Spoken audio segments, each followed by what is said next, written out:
Halo, Assalamualaikum warahmatullahi wabarakatuh. Perkenalkan, nama saya Mariana, mahasiswa semester 3 Prodi S1 Ilmu Gizi Fakultas Kesehatan Universitas Nahdlatul Ulama Nusa Tenggara Barat. Di sini saya akan sedikit share tentang gizi pada ibu menyusui. Nah, untuk slide pertama ada pengertian gizi pada ibu menyusui. Pengertian gizi pada ibu menyusui yaitu unsur yang terdapat dalam makanan yang dikonsumsi secara normal dan berguna untuk aktivitas, metabolisme, dan cadangan dalam tubuh selama nifas.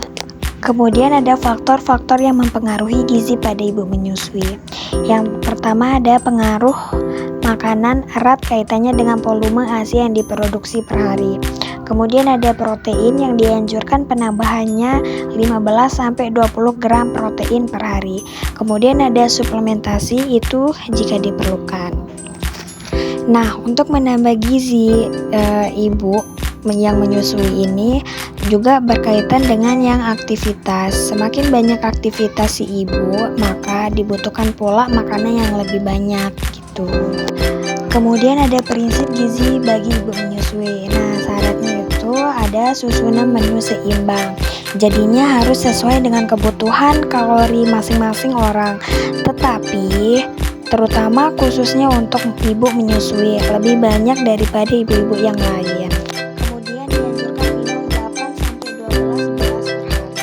Hindari makanan yang banyak bumbu, terlalu panas atau dingin, tidak menggunakan alkohol guna kelancaran pencernaan.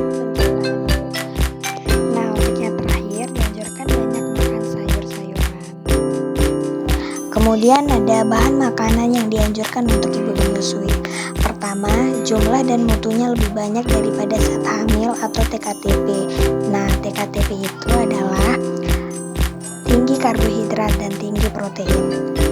Kemudian konsumsi bahan makanan yang mengandung kalori seperti beras, roti, mie, kentang, bihun, dan lain-lain.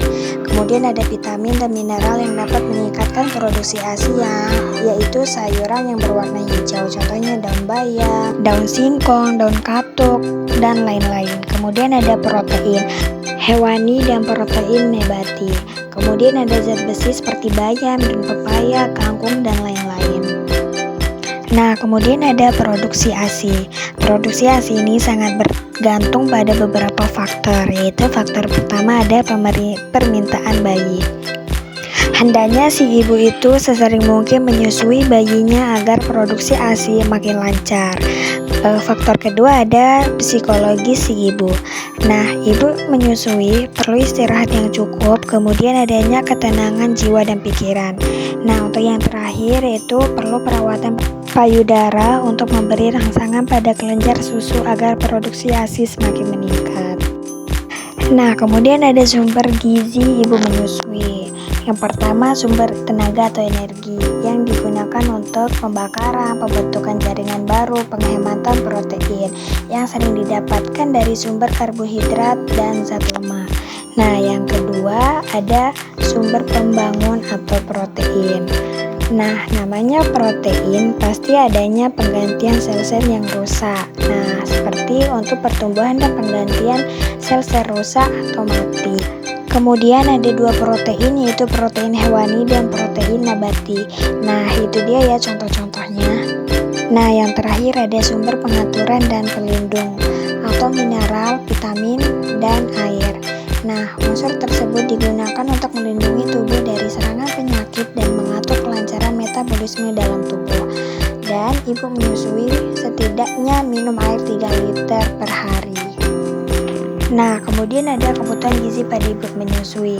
Makanan yang dikonsumsi itu berguna untuk menopang aktivitas, adanya metabolisme, maupun cadangan dalam tubuh, dan memproduksi ASI dan mengembalikan alat-alat kandungan seperti keadaan sebelum hamil.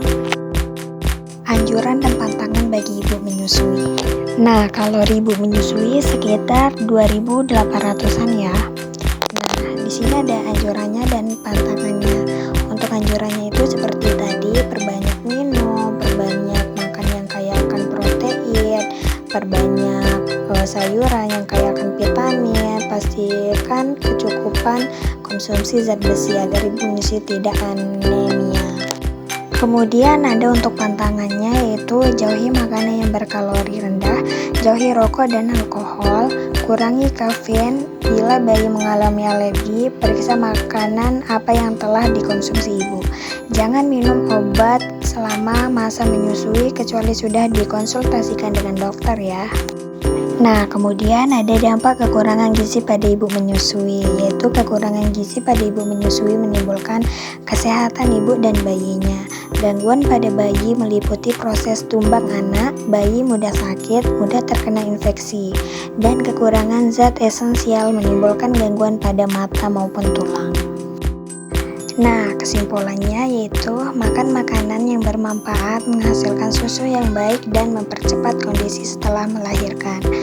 Pilih makanan yang mengandung kalori sesuai dengan kebutuhan. Jika ibu kelaparan, maka bayi juga kelaparan. Makanan yang bergizi tidak harus mahal. Karbohidrat adalah isu kompleks yang artinya karbohidrat kompleks yang kaya akan vitamin dan mineral. Kurangi konsumsi makanan yang manis. Makan makanan yang alami, buat kebiasaan makan yang baik sebagai kebiasaan keluarga.